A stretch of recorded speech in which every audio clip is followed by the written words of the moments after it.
Welcome in accountancy classes. First, subscribe the channel for further notification. Today's topic is reissue of forfeited share. जब company के द्वारा share को forfeit कर दिया जाता है, so this is the property of the company. ये जो फोरफिटेड शेयर होते हैं ये कंपनी के प्रॉपर्टीज होते हैं और company can reissue of this forfeited share at par, at premium और discount. But one thing, keep in your mind, the discount is not exceed that amount of forfeited share. My dear student, forfeited share ये company का property है और company इस forfeited share को री issue कर सकती है एट पार में, एट प्रीमियम में और डिस्काउंट में. But one thing keep in your mind, जो डिस्काउंट होगी फोरफिटेड शेयर की, जो डिस्काउंट होगी which is not exceed than the amount of forfeited share. इसको समझने के लिए एक एग्जाम्पल लेते हैं. एक शेयर का वैल्यू 100 है, रुपीज 100 है, बट कॉल कितना किया गया था?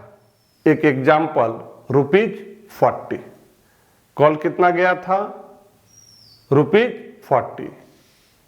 सो यहां पर डिस्काउंट जो है वो 40 से ज्यादा नहीं होना चाहिए, मैक्सिमम रुपीज 40 ही होना चाहिए.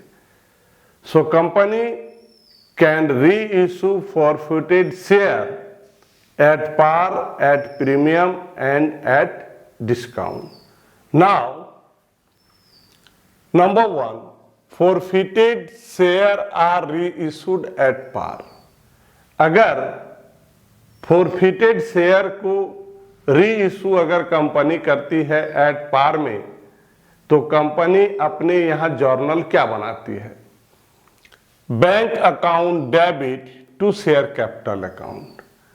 Bank account debit, assets increase in the value of assets in the business.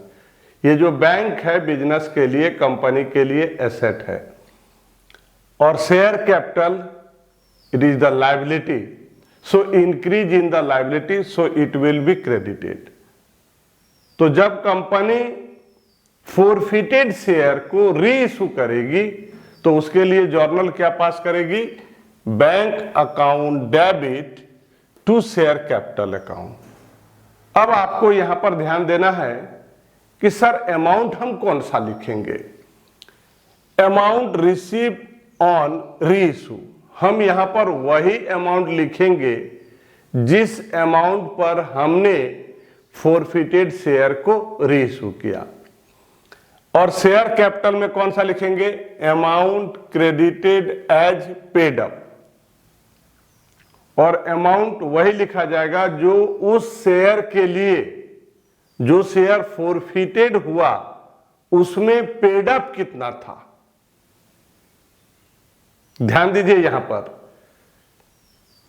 Share capital में कौन सा अमाउंट लिखेंगे? वो अमाउंट लिखेंगे जिस शेयर को यहां पर रीइशू किया जा रहा है, जब फोरफिटेड हुआ था तो उस समय उस शेयर के लिए कितना पेड अप था, उसको यहां पर हम लोग लिखते हैं. So journal is bank account debit to share capital account, reissue of forfeited share at par. So this journal is belongs to reissue of share by the company at par. Next is forfeited share are reissued at discount. अगर company forfeited share को reissue करती है on discount तो उसकी journal क्या होगी? Bank account debit, same asset company का increase कर रहा है इसलिए बैंक अकाउंट डेबिट हो गया। Forfeited share account debit, this is the loss for the company, discount है, discount is the loss for the company. And also to share capital account, increase in the liability of the company, इसलिए share capital account को हम लोग credit करते हैं। अब बात यहां पर है कि अमाउंट क्या लिखेंगे। बैंक अकाउंट में अमाउंट क्या लिखेंगे? Amount receive on reissue. Reissue करने पर कंपनी जो अमाउंट रिसीव करती है वो कहां लिखेगी? बैंक में लिखेगी। और डिस्काउंट में क्या लिखेगी? फॉरफिटेड शेयर में क्या लिखेगी?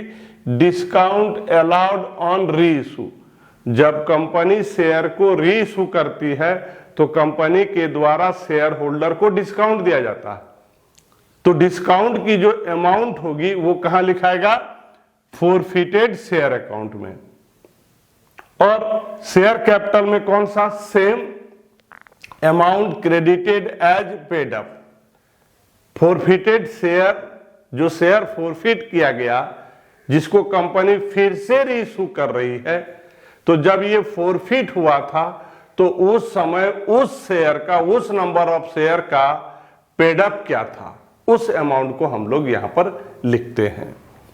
नोट है, forfeited share, number of share reissue, number of share reissue multiply paid up value minus reissue price per share. This is the formula for calculation of forfeited share accounts amount. Forfeited share are reissued at premium. Forfeited share are reissued at premium. Journal, bank account debit. Company जब share को reissue करती है तो bank का जो amount है वो increase करता है। यहां पर कौन सा अमाउंट लिखेंगे? Amount receive on reissue. Reissue करने पर जो अमाउंट कंपनी के द्वारा रिसीव किया जाता है उस अमाउंट को हम लोग बैंक अकाउंट के सामने लिखेंगे।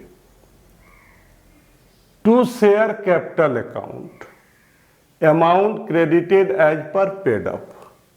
शेयर कैपिटल में कौन सा अमाउंट लिखेंगे? Paid up. जो शेयर फॉरफिट हुआ था उस शेयर का पेड अप अमाउंट क्या था उसको लिखेंगे। Next is security premium reserve account.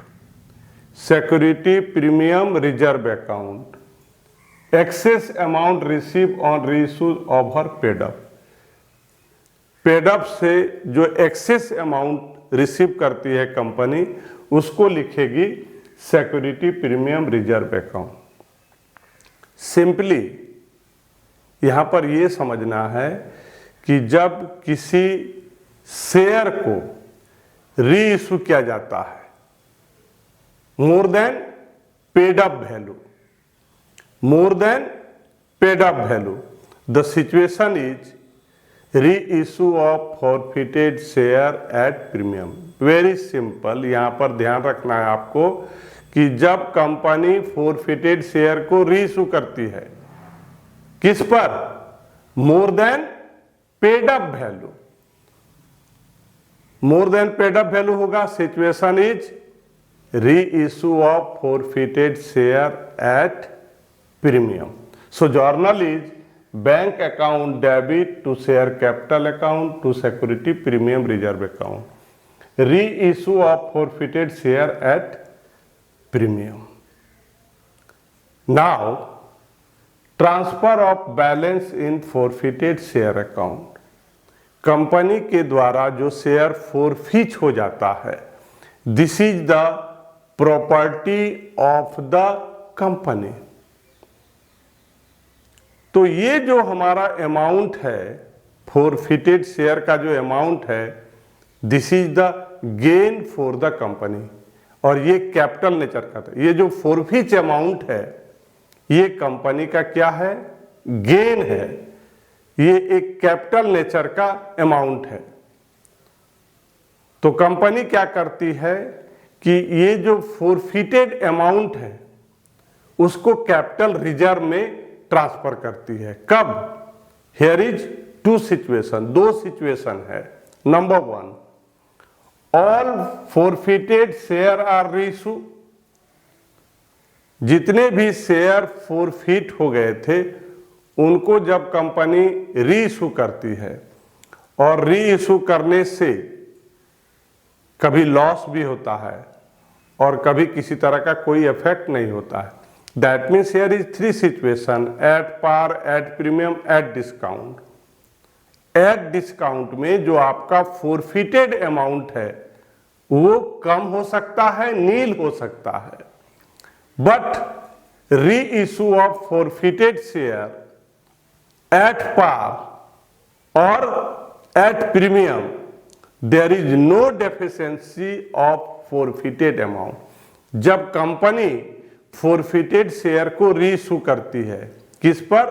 At par पर या एट प्रीमियम पर, तो ऐसे सिचुएशन में जो हमारा फोरफिटेड अमाउंट है वो टोटल अमाउंट को हम लोग कहां ट्रांसफर कर देते हैं?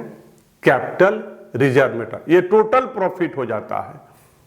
There is not any value is less in forfeited share amount, but on the situation of reissue of forfeited share on discount, in that cases some of the value is decrease of the forfeited amount.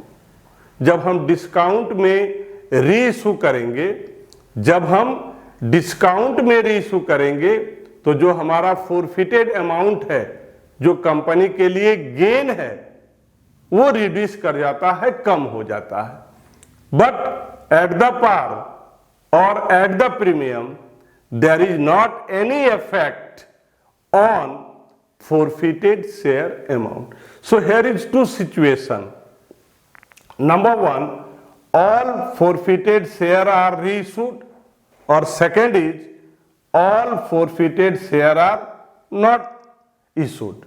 So first I am going to explain to you about accounting treatment of all forfeited share are reissue. हम बात कर रहे हैं जब company के द्वारा जो share forfeit हुआ है, अगर हम सारे को फिर से रीइशू कर देंगे तब क्या होगा? If after reissue of all forfeited share, balance in left in forfeited share account, it is transferred to capital reserve account. अगर सारे फोरफिटेड शेयर को रीइशू कर दिया जाए और जो मेरा फोरफिटेड अमाउंट है, जो कंपनी के द्वारा शेयर को फोरफिट कर लिया गया, वो जो अमाउंट है उसमें जितना भी बच जाता है उस अमाउंट को हम लोग कैपिटल रिजर्व में ट्रांसफर कर देते हैं। So journal for that forfeited share account debit, forfeited share account, यहां पर कौन सा अमाउंट लिखेंगे? जो कंपनी के द्वारा फोरफिट कर लिया गया है। एट पार और एट प्रीमियम उस अमाउंट में कोई चेंजिंग नहीं आएगा। लेकिन अगर डिस्काउंट की बात होगी तो जितना डिस्काउंट है उस फोरफिटेड अमाउंट में माइनस करके यहां पर हम लिखेंगे। बट 2 सिचुएशन में इसके वैल्यू में चेंज नहीं होगा।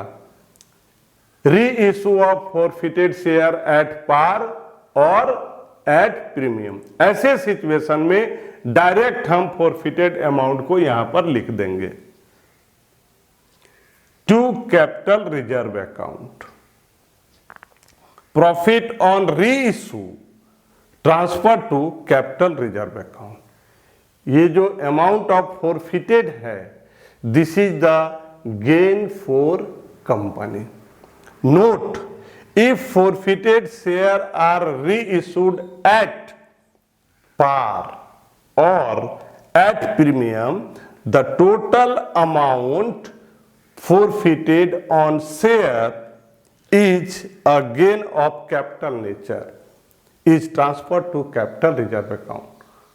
हमने आपको पहले भी बताया है कि अगर reissue of forfeited share at par और एट प्रीमियम में होता है तो जो भी कंपनी के द्वारा फॉरफीचर अमाउंट है, total amount is the gain as a capital nature of the company, that is transfer to capital reserve account.